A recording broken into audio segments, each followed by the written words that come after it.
Ang Birmania ay isang mayamang kaharian kung saan sagana, tahimik at payapa ang pamumuhay. Masayahin ang hari at reyna. May 3 silang mga anak na lalaki na kayang gampanan ang kakayahang magmana ng trono. Sila ay sina Don Pedro, Don Diego at ang bunsong si Don Juan. Silang 3 ay likas na matalino at malakas, kaya't itinanghal silang tagapaglingkod ng palasyo. Hindi maitatanggi ng hari na ang paborito niyang anak ay ang bunsong si Don Juan, kaya ay napuno ng puot sa inggit ang kanyang panganay na si Don Pedro. Isang araw ay binangungot si Don Fernando na pinaslang ang kanyang pinakamamahal na anak na si Don Juan at hindi na nakita muli. Simula noon ay hindi na makatulog at hindi na halos makakain ang hari at dahil roon ay nagkasakit ng malubha ang hari. Juan!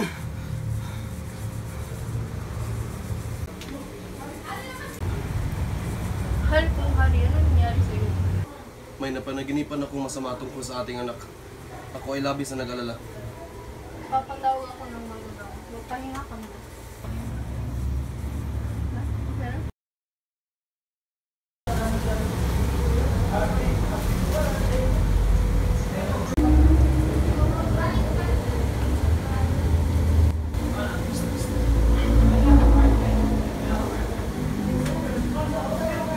Kapatid ko ho, ay di ko matukoy ang iyong sakit. Bakit, mahal na hari, ay bunga lamang sa isang mabigat na pasena na bangga. Tanging lunas lamang nito ay isang awitin ng isang nabang nagtinig ng ibon sa bundok ng Tabor. Nakadapo ito sa puno ng Piedras Blancas. Matapos lumabas ang manggagamot sa silid ng hari, dahan-dahang pumasok ang 3 prinsipe sa silid ng kanilang ama. Mga anak, kailangan niyong hanapin ang ibong Adarna. Ang awit nito ang tanging lunas ng aking karamdaman. Pero papunta doon, kailangan niyong lumakbay ng malayo. Ako na ang una pupunta, Ama. Ay, mag-iingat ka. Opo, Ina. Pag nadala ko rito ang ibon, ay makikita ng aking ama na ako ay karapat-dapat na tagapagmana.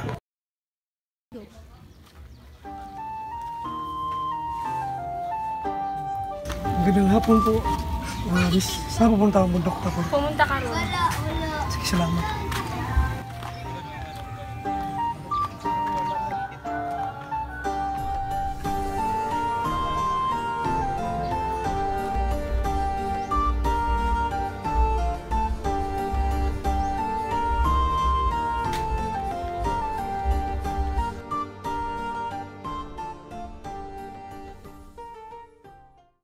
Matapos ang 3 buwan, siya ay nakarating sa bundok Tabor, kung saan naroon ang puno ng Piedras Blancas.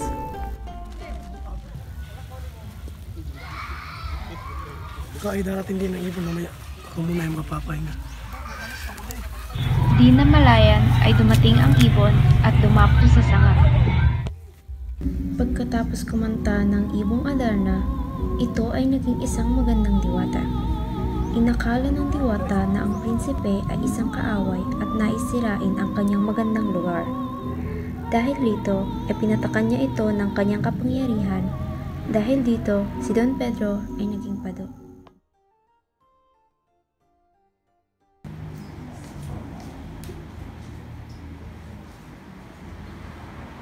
Sana kaya si Don Pedro. Hahanapin ko siya.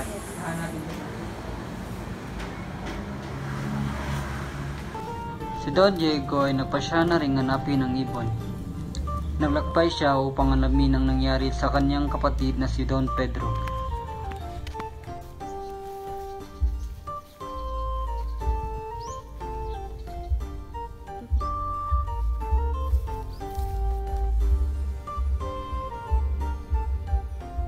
Nagsimula siyang maglakbay, ngunit nahulog din sa tulog-dulot ng awit ng ibon, katulad din ng kanyang kapatid ang kanyang kinahinatnan.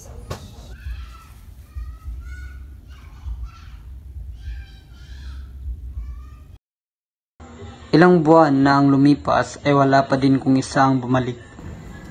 Naisip rin ni Don Juan na sundin rin ang kanyang mga kapatid. Mahal kong ama, mahal kong ina. Maaari ko bang sundan sina Don Diego at Don Pedro? Nais kong malaman ang kanilang mga kalagayan. Wag na. Takot ako maging totoo pa ang aking panaginip na mapahamag ka, Juan. Ang iyong ama. Pagliban na lang natin yan sa ating mga pinakamalakas na kaway. Hindi po maaari, Nay. Ako na lang po ang gagawa. Maaari mo ba akong pagkatiwalaan, ama?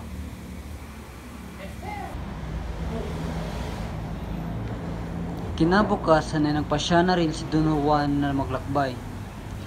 Bago siya umalis ay naganda na muna siya ng kanyang mga gamit at plinano ang kanyang gagawin.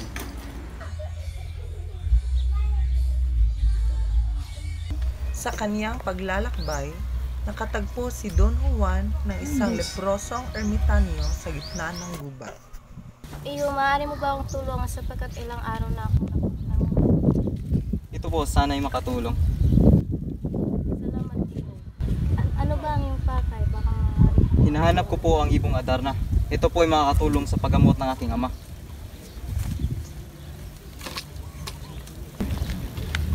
Prinsipe, may mga kagamitan akong maaaring makatulong sa'yo. Gamitin ko upang manatiling gising habang kumakanta ang ibong Adarna. Maraming salamat po. At magpapatuloy na po ako sa aking paglalakbay.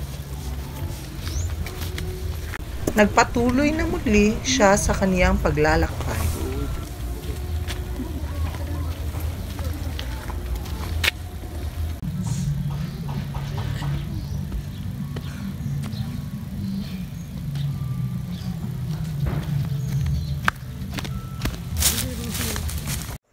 Ilang araw ang lumipas ay dumating na din si Don Juan sa kaniyang destinasyon.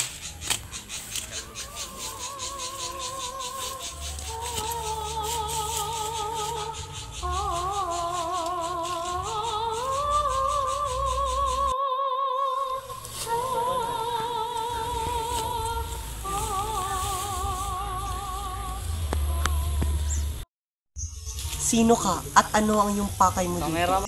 Narito lang po ako para sa importanteng bagay. Ipinaliwanag ni Don Juan ang kaniyang pakay at humanga ang diwata sa kaniyang kagitingan. Kung ayan ang iyong nais, maaari mo akong tawagin gamit ito.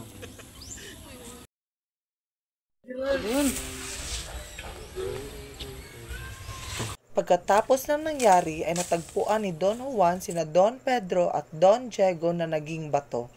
Agad niyang ginamot ito gamit ang tubig mula sa ermitanyo. Tara na't umuwi na tayo mga kapatid. Hinahanap na tayo ng ating ama.